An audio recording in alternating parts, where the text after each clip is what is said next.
Hi there, everybody. My name is Veronica Valley, And I am Chip Summers. and we're back with you today to just do a Q&A session about any of the issues that you are struggling with in sobriety, particularly at this period of time, which is very unique. None of us have been through this before, and we are learning as we go along. So I wanted to answer a question that was posted in the Soberful Facebook group by one of our members, because I've seen this come up, and I think a lot of people may be having the same issue. If you have any questions, please put it in the comments, and we will answer your questions. So Rebecca's saying, reaching out to this wonderful Soberful community. Sorry to bang on about COVID-19, but I'm from England. Our Prime Minister, Boris Johnson, has been hospitalised with the virus, and today he's been moved to intensive care due to the deterioration of his condition. I don't like his politics, but that's beside the point. I'm scared. It's such a strange feeling when the leader of the country who was guiding us through this crisis is now himself being beaten by it. Fear is driving me to want to drink, and my inner addict is loving the justification I have right now. I shared on here last week that I'm vulnerable to a full relapse because I recently misused some painkillers purely for the sedative side effects, so I was already on the edge. I'm so close to drinking. The fact that I'm sharing it here shows that a part of me really doesn't want to. My addict is just very loud right now. Okay. Well, I think there's two things there. I think everybody has been shocked by the fact that Boris Johnson has got it, because I think it's brought home that this is really something that can affect absolutely anybody, and nobody is immune to it. So I think that's come as a bit of a shock to everybody, irrespective of whether you think his politics are good or bad. But I think I have also had people over here who have been talking to me about being almost gifted this glorious justification to have a drink, because we're under a lot of stress. This is really unfamiliar. So it's a mixture of being uncertain how to deal with it, but also being, as I said, gifted a perfect excuse. Well, it was a very dramatic time in our lives, and how was I supposed to cope with that? And, what I would say to that person who asked that question is that I think she's absolutely right. The fact that she's voiced it, the fact that she's written it down, she doesn't want to relapse. She wants to be able to talk it through, get some help, and I think that's fantastic, because she's done exactly the right thing. She sort of flagged up that use of medication the other day was a real warning sign, and she obviously recognises that she's vulnerable. But by outing herself, she's basically definitely saying, I don't really want to do this. And I would obviously say that drinking isn't going to help it. When she comes round from that relapse, Boris Johnson's still going to be in hospital, and also she's going to feel 20 times worse with all the shame and the things that go with it, and just the physical repercussions. But I really understand how several people are getting really they're getting unsettled by this. As you said, this is a very unique situation. None of us has ever been in this situation before. It's very unfamiliar. There's no sort of rule book for this situation, and I think it's the lack of rule book that makes it kind of easier to, well, there's nothing in the rule book that says anything about this, so maybe this is an okay time to drink. But I would say without doubt this is the worst possible thing to do, because if you're on your own and you're isolated, or wherever you are and you're isolated and you start drinking, you're not going to be able to access the support groups that you would normally be able to. But I think fair play to her for being honest enough to say that that's what she feels like, because that's absolutely the right thing to do. I think it's also about what we give meaning to. In many ways, regardless of the situation that we're in, which is unique and extreme, it is a crisis. We will look for different reasons and to give meaning to things that mean that I can drink. The X, Y, and Z happened.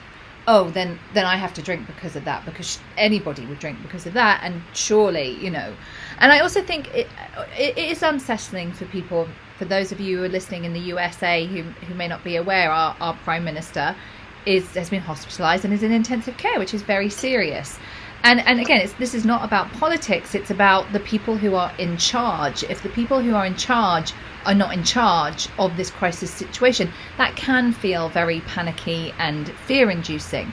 I think it's important to really note that throughout history, we've had many different leaders who have been incapacitated in ways that we never knew about. Sure. I'm going to say quite a few due to alcoholism. Yeah, Winston Churchill was a very, very, very heavy drinker. Yeah. And the machine of government will continue. There are lots of people who are capable of leading in the British government right now. And I think it's important to know that everything's not going to fall apart because one person is sick. It's the same in the USA. If it happened to the president, there's a whole bunch of people who can take over, and there's lots of people working in all sorts of different areas that are going to be able to step forward and lead. But it's important to acknowledge the fear. It feels very unsettling because our worlds have just been turned upside down, and it really does throw us. So just like Chip was saying, sorry, go on. Well, I was going to say, we're also, as people in recovery, historically, we are people who are used to finding something to hook our drinking on. Even before we got into recovery, or even if we're drinking now, there's always something we're hooking it on. My past, my present, my relationship, my work, my stress. We've always got a hook that rather than just say, look, I'm drinking and that's it. We always say, I'm drinking because. I'm drinking because of this. I'm drinking because of that person or this person or whatever it is. We've always got a hook, and this is a massive hook. It's like, I'm drinking because this is a really scary situation. Yeah. So we will do that anyway, but this just feels like it's tied up in a bow for us. Yeah, absolutely. And we were just talking before that how we're seeing, this increase in drinking levels. I'm sure the alcohol industry is not struggling at all right now. No. Mental health issues, lots of things happening. So what we do now really matters about how we come out of this. Yeah, because I think certainly, I know we were talking about it earlier, but suicides have gone up already, domestic abuse has gone up already, relationships have sort of strained. But most importantly, from what we're talking about, is that people who used to start drinking maybe when they came home from work in the evening are now drinking in the afternoon because they're at home. So they're going to be upping their alcohol intake, and anybody who knows anything about alcohol dependency knows that your body will build up a tolerance. So come the end of this, whenever it is, you will be drinking at a certain level, and you're going to have to come down from that. And you may find that harder than you think. So I would suggest that you don't start drinking at 2 o'clock in the afternoon, and try and moderate your drinking. So if you have questions and you're watching this live, put it in the comments and we will answer them for you. That's what we're here to do right now. So I have another question here from a member of our Sober for Facebook group who said, alcohol has been my tool to deal with my emotions. I'm learning to deal with them in different ways now. What I struggle with is the fact that I will have to deal with difficult emotions forever, not avoiding them by drinking or using drugs. I have to feel them. This scares me so much. I think I'm beginning to understand how much emotions I have when I'm numbing. I'm beginning to understand how much emotions affect me when I'm not numbing them. How do you guys deal with your anxiety and grief? Will this be a challenge forever? Kind of yes and no. I think there are definitely things that have been difficult for me in my past, trauma, childhood sexual abuse.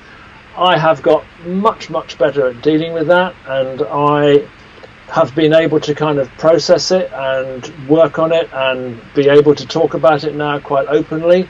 But I will still, and I'm getting older and older, I will still sometimes be ambushed by a complete wave of very strong emotions that really take me by surprise.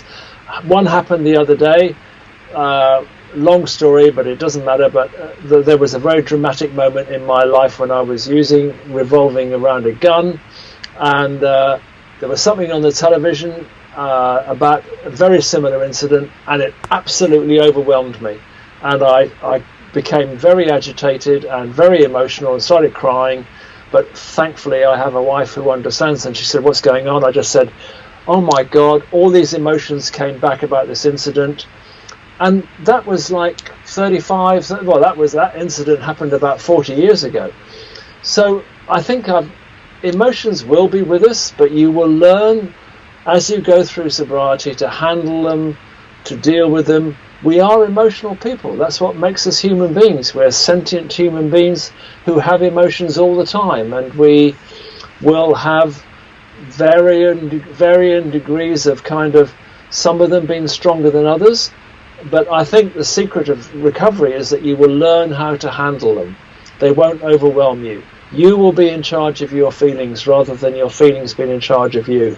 And I think I certainly don't mind sometimes getting upset about things because that makes me a human being. I don't want to be a robot. I want to be somebody who is emotional and sometimes vulnerable.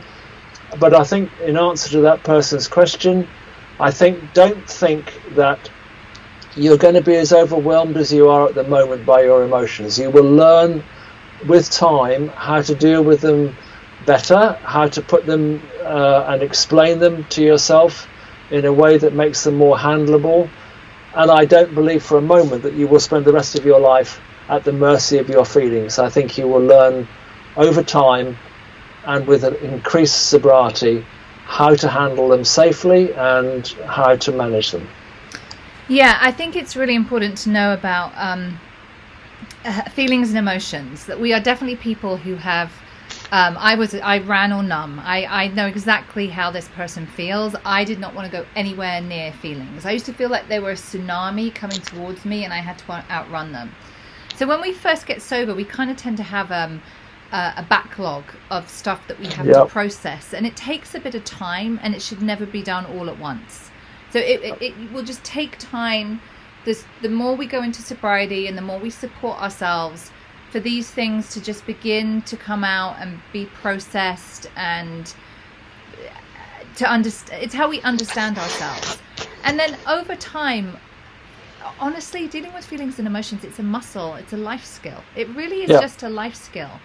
Last night, my son, who had some anxieties and worries about the coronavirus, we talked about it, and I did some tapping with him, and he talked about how he was worried about a friend of ours in England, and I just kind of was saying to my husband afterwards, gosh, can you imagine if one of our parents had helped us with how we felt when we were 8.5? Like, nobody helped us. We had to figure it out. So hopefully our children will be better equipped, but this is a life skill that we've never learned. So I'm not afraid of my feelings or emotions anymore, but I want to say I remember being that way. But that was because I didn't have that life skill. I didn't have that support to deal with them. Yeah, and I really like what you said about it being a muscle that you learn and flex, because I always say to people, listen, how you feel in the first couple of months of sobriety, that's not how you're going to feel in sobriety. You're going to feel much more relaxed, much calmer, and much more in control of yourself. Yeah, there is, without doubt, when you take off the tap of alcohol, there is, as you said, a great wave of emotions that can feel overwhelming, and I can easily see how that woman thinks, oh my God, if this is what recovery is like, I don't want this. But it won't be. It will settle. It's not like that all the time. It will settle. It will settle. Yeah. It becomes balanced, and we begin to have appropriate emotional responses to events. Yeah. So somebody here has asked about how are you managing about the anxiety and worry about loved ones in different places and in different countries? Well, I would assume I had some. Fortunately, family-wise, that doesn't bother me. I have a friend in Sweden who I would be very upset about anything happening to him, and I do worry about him. I think I just how do I deal with it? Well, I contact him, I speak to him.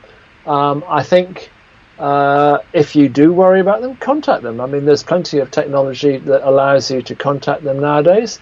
I think it shows it's a real indicator of your empathy and kindness that you have that feeling, and that you're not kind of sociopathic and don't ever think of anybody else.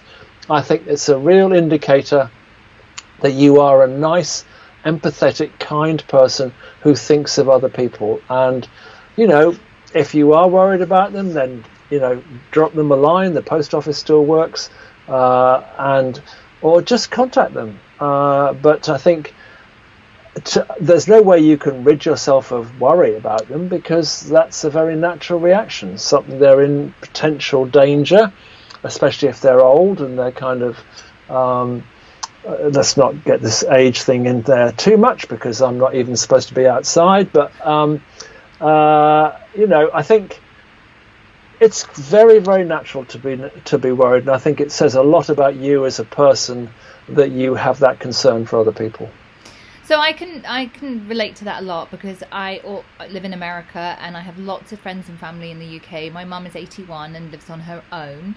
She doesn't drive a car, and I was very concerned about her going to the grocery store. So I had very early on, it was probably in the first week, I had definitely a wobble about that, because it occurred to me that I might not see my mum again. I don't know when I'm going to be able to travel to England. And I've always had in the back of my mind, at some point, I'm going to have to jump on a plane to go and see my mum in hospital, because she's in her 80s. That's probably what's going to happen. But now I can't jump on a plane. No. I can't get there. And I had a kind of couple of days about that felt very emotional, and this is really all we can do about the worry and anxiety we have about others. We can only worry when it's all things that I have no control over. All that's going to do is deplete my energy. Nothing's going to be resolved. So I want to focus on things I can do. So I made sure I signed up for the grocery stores in the UK so I could set up accounts to get her groceries delivered. I also got in contact with a couple of support groups who would be able to go over and give her some help if she needed. And I contacted the rest of our family members and just said, hey, if she needs something, can somebody do that? So I took action on practical stuff that I was able to do. I'm also contacting her a lot more, calling and Skyping, and more than I've ever done before, which can sometimes be a challenge for me. But I really try and remind myself she's on her own all day, and to have 20 minutes where she can see her grandchildren and we can just chat really, really helps her.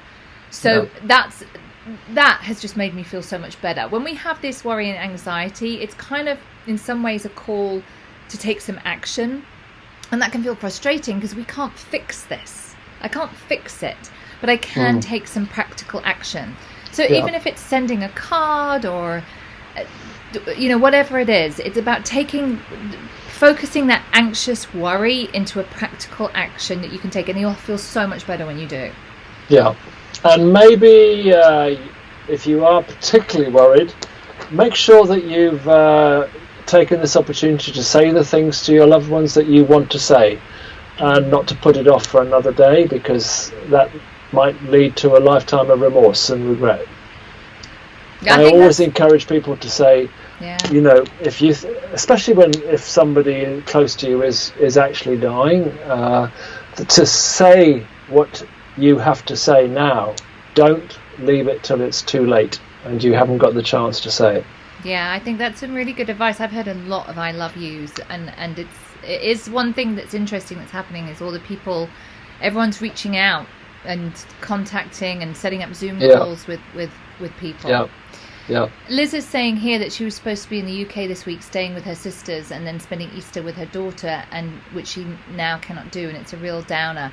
Liz, I totally relate to that. I was, I have a trip planned to the UK in June, which I'm pretty certain is not going to happen. I also had a trip to Florida at the end of April. I had this big trip. I was going to go to Key West. I was going to go to the big She Recovers event in Miami. I was going to celebrate my 20th sober birthday with all my sober sisters, and none of that's going to happen. I want to say it's really... I know when all this awful stuff is happening around to people all around us, it's okay to feel your feelings about that. I'm a little pissed off and disappointed that I won't get to do those things. Don't just sweep it under the carpet. That stuff that I was really looking forward to, and I'm sure you were as well. And I don't know when I'm going to be able to get to England. I'm sure you're the same, because I think Liz lives in France. I have no idea when I live in New York. I don't think they're going to be letting us travel anywhere for quite a considerable amount of time. So it's feeling our feelings around that. It's okay to be frustrated, and then we just do the best we can. I'm throwing, by the way, an online 20th sober birthday party, which I'm going to invite everybody to. That's What day? May 2nd. Okay. I think also one of the things that adds to people's anxiety is that we have no idea when it's going to end. Yeah. We just don't know. We're not getting any guidance. There's hints, and nobody's actually saying anything definitive because nobody can tell. And I don't think people like that level of uncertainty. I can cope with something for a certain period of time if I know it's only a certain period of time. But we don't know how long this is going to be. And as you said, we had this event planned for June the 27th. We're not going to be able to do it now. And I think it's the uncertainty of when is this going to end that is making people extra worried, extra anxious. Yeah, the uncertainty. And that's why we have to make this decision to take care of our mental health in each 24 hours. Like I haven't done this you probably haven't either, Chip, like for years, where I'm and I know I got to do certain things each day to take care of myself. Like if I don't exercise for more than 24 hours, I really feel it. I woke up on Monday morning, I felt very like squirrely, and I knew if I went for a run, I'd just feel a bit, that would really help the serotonin kick in our brains. That would have really helped me. So we've got to do all of that stuff. Yeah, and for once in my life, I'm actually doing what I encourage my clients to do, which is extraordinary. And I am I'm having a timetable for each day. I'm building in exercise. I'm having variety. I'm not doing just one thing all day long. I've got a little timetable planned for each day, and I find that helps. I am annoyed that I can't play golf because that was my big exercise every week. But my bees are keeping me busy. I've been out there today with the bees, so they keep me busy. But I do get annoyed about it. And I don't like the uncertainty. I don't like that at all. Yeah. Yeah. So I'm going to be back tomorrow. I'm back tomorrow. No, you're not back here tomorrow. You're back somewhere else. Sorry. Yeah. Sorry.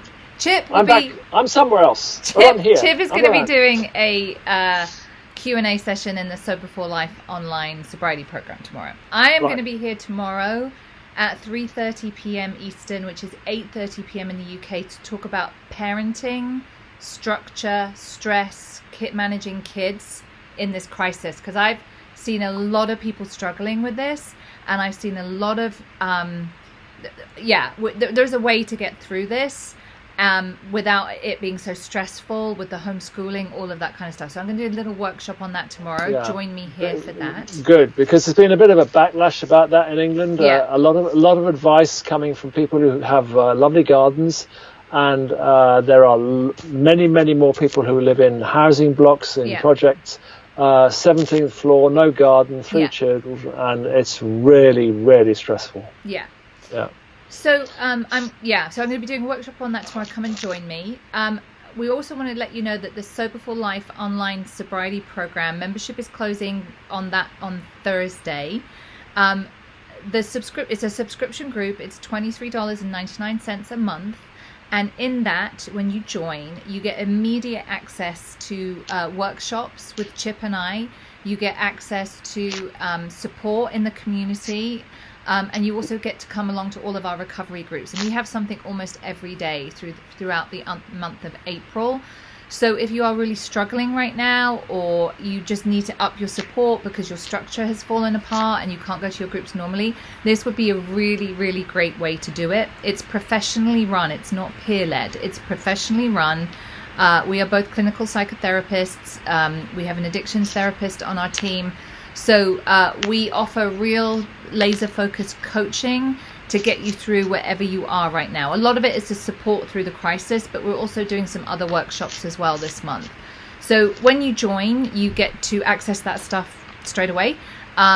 And you can also cancel anytime. So if it's not for you, you have no obligation to stay. But if you're just looking for that extra support right now and really want to be in a purposeful community that is focused on staying sober, then this would be a good time to start. And the link is in the bio, or if you go to soberful.com, it's at the top there.